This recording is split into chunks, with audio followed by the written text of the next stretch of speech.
Chandbali earring மேக்கிங்கோட part 2 video தான் இது. Part 1 பார்க்காதவங்க டக்குன்னு கீழே இருக்க லிங்கை கிளிக் பண்ணி பார்ட் 1 பார்த்துட்டு வந்துடுங்க. பார்ட் 1ல் கீழே தொங்குற ஹேங்கிங் பார்ட் மட்டும்தான் பண்ணியிருந்தோம், மேலே இருக்க பார்ட்டை செய்யலை. அதை எப்படி ஃபுல் இயரிங்காக மாற்றி ஹூக்கோட மாட்டுறதுன்னு ஒரு டிசைன் பண்ணேன், அது சரி வரல. என்ன ஆச்சுன்னா அந்த சக்கரை மாதிரி இருக்கிற பீட்ஸ் பத்தாமல் போச்சு. நான் பாட்டுக்கு செஞ்சு முடிச்சுட்டு பார்த்தேன், ஒரு தோடுக்கு செஞ்சுட்டேன், இன்னொரு தோடுக்கு பத்தலை. சரி, வேறு வழி இல்லை, பிரிச்சுட்டு மறுபடியும் ஃபஸ்ட்லேருந்து கோட்டை போட வேண்டியது தான். இந்த தடவை அந்த ரெண்டு சக்கரம் பீட்ஸ் வச்சுருக்கிறத எடுத்துட்டு ஒரு பால் பீட், குட்டி பால் பீட் போட்டு ஒரு சக்கரம் மாதிரி இருக்க பீடை போட்டுட்டு இன்னொரு குட்டி பால் பீட் போட்டுட்டு லூப்பை கம்ப்ளீட் பண்ணிட்டேன். இந்த மாதிரி 2 பீஸ் செஞ்சு அந்த கீழே தொங்குற ஹேங்கிங்கோட 2 சைடையும் கனெக்ட் பண்ணி அந்த 2ஐயும் மேலே ஒரு டைமண்ட் ஷேப்பில் கனெக்ட் பண்ணுற மாதிரி வரும். அது உங்களுக்கு பார்த்தா தான் புரியும். வீடியோ ரொம்ப லென்த்தாக போகுதுங்கிற ஒரே காரணத்துக்காக தான் 2 பார்ட்டாக போட்டேன்.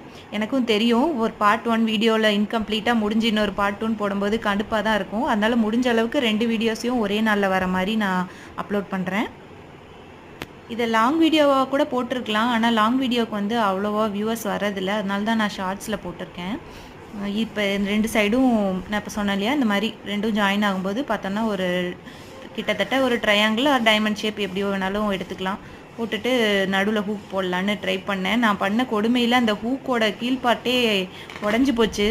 அப்போவும் விடுவனான்னு அந்த ஹூக்கே கீழே லூப் மாதிரி க்ரியேட் பண்ணிவிட்டு அதில் அந்த இதை ஜாயின் பண்ணி விட்டுறலான்னு பண்ணியிருக்கேன்.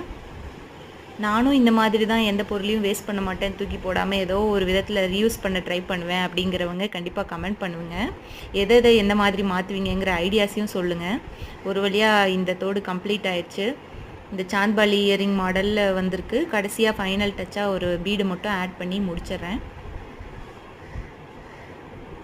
எனக்கு இதோட அவுட்புட் சாட்டிஸ்ஃபைடாக இருந்தது. உங்களுக்கு இந்த மாதிரி வீடியோஸ் பிடிச்சிருந்ததுன்னா கண்டிப்பாக கமெண்ட்டில் சொல்லுங்கள். ஃப்யூச்சர்லேயும் நான் இந்த மாதிரி வீடியோஸ் அப்லோட் பண்ணலாமான்னு நான் தெரிஞ்சுக்க யூஸ்ஃபுல்லாக இருக்கும். இப்போ நான் கடைசியாக செய்ய வேண்டிய ஒரு முக்கியமான வேலை இருக்குது. பெட்டு மேலே வச்சு இந்த எல்லா வேலையும் பண்ணியிருக்கேன். இப்போ பெட்டு ஃபுல்லாக க்ளீனாக சுத்தம் பண்ணணும், இல்லைன்னா நைட்டு தூங்கும்போது கட் பண்ணி போட்ட பீசஸ்லாம் குத்த போது திட்டு வாங்க போகிறேன்.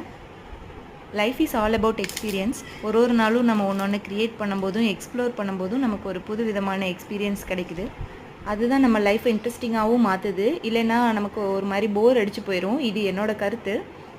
Hope you all enjoyed this earring making video. Next time இன்னொரு க்ரியேட்டிவான புது ப்ராஜெக்டோடு உங்களை சந்திக்கிறேன். அன்டில் தென், பை பாய்.